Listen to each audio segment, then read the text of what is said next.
Hello friends, this is my Sunday Runday vlog.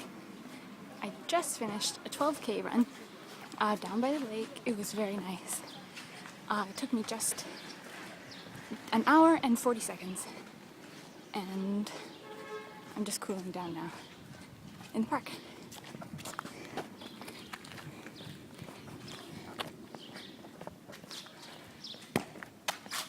It's very nice and there's lots of people out today. It's a beautiful day, kind of hot. My allergies are okay so far. We'll see in about an hour or so if I'm sneezing and coughing and whining away. See you in a bit. Hey everyone, it's Hello Little Watson and I have another vlog video for you today. I actually filmed a little tiny bit of something and you may have just watched it depending on my video editing skills of my run this morning, and I always like to go for a nice long run on Sunday. Sunday Runday is what it's called. Today I ran a bit with my partner. He came with me down to the waterfront and did about 3K, and then he turned around and went back, and I continued on for 6 and then turned around, so I did 12 in total, and I kept a pretty good pace. I was a little tired, but I did it in just over 1 hour. So my pace was like 5 minutes and 2 seconds per kilometer, that's okay for me. It's faster for my Sunday long runs. They're usually around 5:15 to 5:20 if I'm not really trying to go very fast. But this one I was trying to go a bit faster because it was a slightly shorter distance, just 12. Yeah, so I did that. We had delicious lunch. We went grocery shopping and bought watermelon and delicious fresh white nectarines. I think that's what they are. Anyhow, they taste like candy. It's insane how delicious they are. Strawberries are in season, so we got a bunch of local strawberries, as well as lettuce, and I got some dates. Yeah, it was a very good afternoon. And then I went to go to the Toronto Island,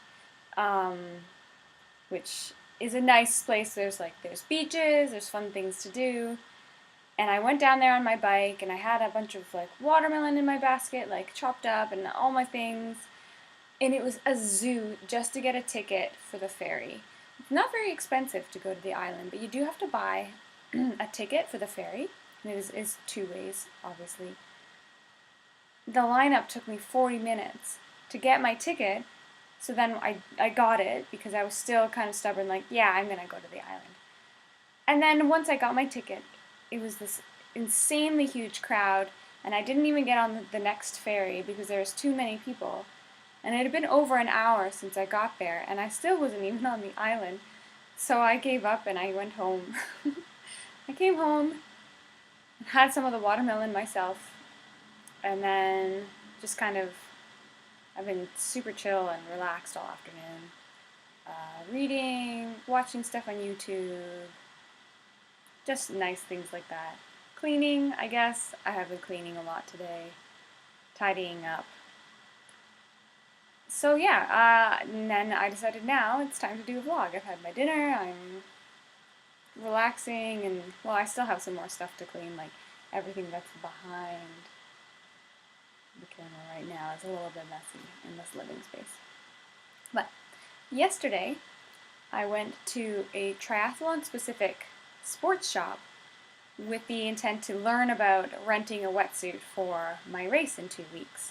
As I had heard this one place was highly recommended by a friend. So I went to it and check it out, and I got a lot of help trying on a triathlon wetsuit, which I've never worn before, but it's mostly like a normal wetsuit, except for the fabric that's around the arms is thinner. It's just like spandex around the armpit area and maybe a little tiny bit at the waist, but I didn't really find it that much thinner at the waist. Just at the armpit area so that you can move your arms much more freely for when you swim. Whereas a normal wetsuit, you don't have much mobility this way. It doesn't fit. The wetsuit that I tried on was an extra small, and it still didn't fit me quite properly here, so the fabric is supposed to be tight against your armpit. If not, when you go like this and there's loose fabric, you're actually like working against it. And that would just be a lot more work. You might as well like strap elastic bands and resistance training. So I didn't totally commit to renting a wetsuit for my race yet, but we'll see. I have one that is like, it's a full leg, but then a halter. It's kind of like a kayaking wetsuit, and maybe I will just use that because at least my arms will be free, and I'll still have the flotation from the wetsuit on the rest of my body. I'm gonna see. I'm gonna think about it for a few days and decide about gear. So anyhow, while I was there, I did pick up some stuff that I had been intending on buying. One of them was a pair of tri-shorts. So I have a pair of bike shorts, and I'll show you so that I can compare. Okay, so these are my regular bike shorts, which have a very padded butt. So I know the lighting is not ideal, and these are black, so you can't really see, but it has a very big butt. You can see the cushioning on the inside. It's red, so you can see it a bit more. Yeah, it's really thick. It's kind of like another bike seat, and it's great for if you're sitting on the bike for a long time. And I did a bike trip, so these were necessary. So these, the problem with these is that there's no way I'd want to run in that. And when you do a triathlon, you want to have the same, you want to wear the same thing for each stage of the race, for the most part. So I got these, which are, they look similar. They're a pair of spandex shorts, but the padding is much thinner. It's just enough to stay comfortable on the bike, but not to get in the way when you are running. So it's much thinner. It's just like a little bit of fleece, not felt. Some fleece, just a little tiny bit of padding. And then the shorts themselves will dry really quickly. So you wear this underneath the wetsuit for when you swim, and then you bike in this, and then you run in it. And if I were to do that in these shorts, this would just probably absorb a ton of the water, and it would just be very gross and uncomfortable.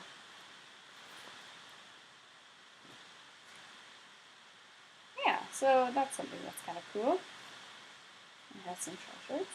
And the other thing I bought, this is my haul video. I got a pair of straight up running shorts because, you know, I don't have very many of these. So I'm excited to try these out, just like an actual pair of running shorts. These are Sugoi, which they do a lot of biking activewear kind of clothes. Something that's cool about these shorts is they have little pockets on the back with Velcro, so I can hold some things if I need to, the key or whatever.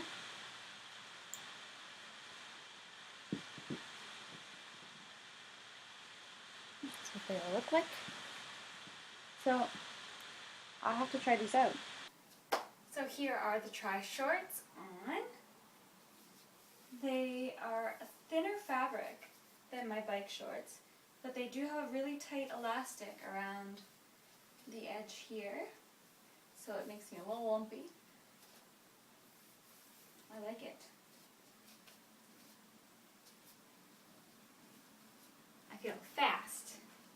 Here are the running shorts I bought. They're nice, they're really lightweight, they feel free. They have this little pocket here on the back, on both sides, for keys or whatever. Gel mesh on the sides, and it has like a mesh underwear type thing and built in, and then on the inside, and the drawstring here, even though it's elastic waist. I feel like I could just run so fast. And just cause why not, these are the shorts that I was wearing today. They are high-waisted button shorts from Aritzia. I bought them last summer, and I like them. It makes me feel, hey there.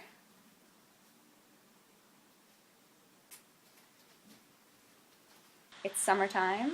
Summer solstice was yesterday, and the days are still very long, so it's not too late. It's 7 p.m., but it's bright. It's like the sun is nowhere near setting yet, and that is fantastic. I love it. I will gladly go and soak up some more rays while I still can. So I hope you're having a fantastic weekend, and I'll see you later.